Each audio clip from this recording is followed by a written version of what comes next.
جنوبی لبنان میں ہفتے کے روز اسرائیلی فضائی حملوں کے بعد کئی علاقوں سے دھوئیں اٹھتے دکھائی دیے، جس سے خطے میں کشیدگی ایک بار پھر بڑھ گئی ہے۔ اطلاعات کے مطابق جنوبی قصبے ایوا پر 4 فضائی حملے کیے گئے، جن کے بعد علاقے میں خوف و ہراس پھیل گیا اور شہریوں میں تشویش بڑھ گئی۔ لبنان میں اسرائیلی کارروائیوں کے باعث تازہ لڑائی کے آغاز سے اب تک بڑے پیمانے پر جانی نقصان اور نقل مکانی ہو چکی ہے۔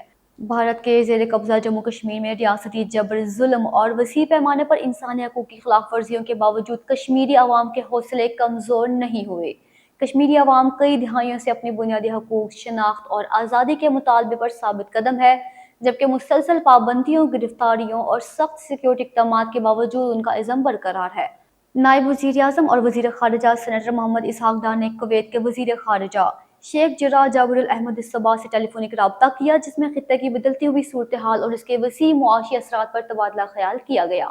اسحاق ڈار نے کہا کہ پاکستان خطے اور عالمی سطح پر امن، استحکام اور سفارتی رابطوں کے فروغ کے لیے اپنی کوششیں جاری رکھے ہوئے ہے۔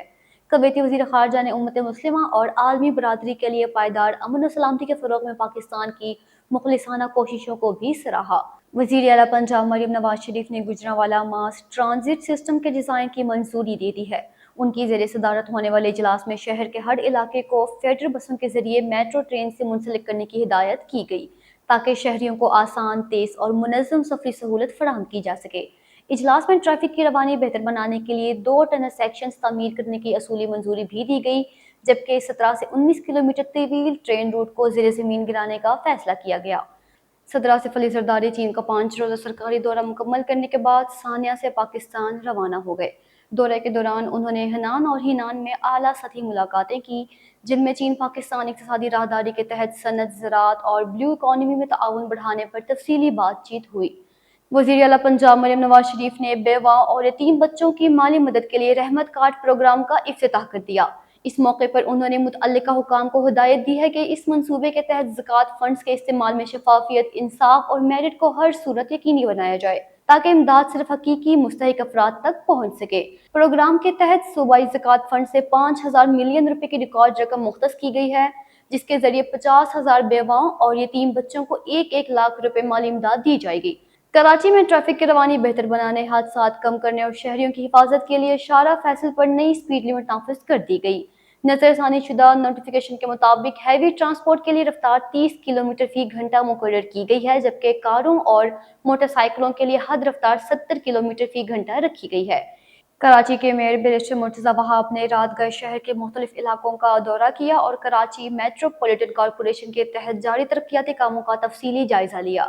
دورے کے دوران میئر کراچی مینگو بیٹ ٹاؤن پہنچے، جہاں انہوں نے ڈی ڈی ایکس روڈ پر جاری تعمیراتی کام کا معائنہ کیا اور متعلقہ حکام سے منصوبے کی پیش رفت پر بریفنگ حاصل کی۔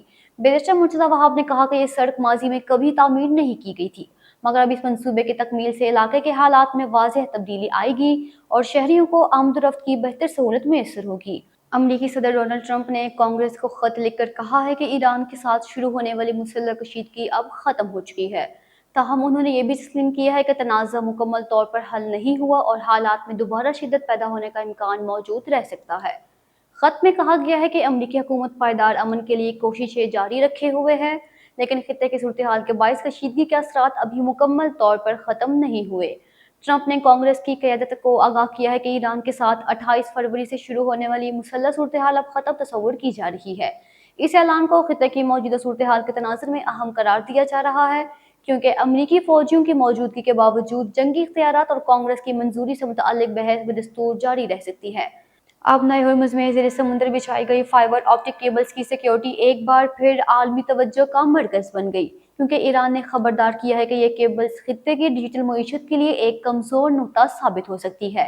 یہ آبی گزرگاہ جہاں عالمی تیل کی ترسیل کے لیے نہایت اہم سمجھی جاتی ہے، وہیں سمندر کی تہہ میں موجود فائبر آپٹک نیٹ ورکس کے باعث ڈیجیٹل دنیا میں بھی غیر معمولی اہمیت رکھتی ہے۔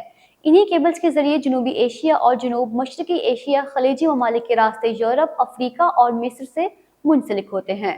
ماہرین کے مطابق دنیا کا بڑا حصہ انٹرنیٹ ٹریفک انہی زیر سمندر کیبلز کے ذریعے منتقل کرتا ہے، اس لیے کسی بھی نقصان یا رکاوٹ کی صورت میں انٹرنیٹ سروسز، مالی لین دین، ای کامرس، بینکنگ اور کلاؤڈ سسٹم شدید متاثر ہو سکتے ہیں۔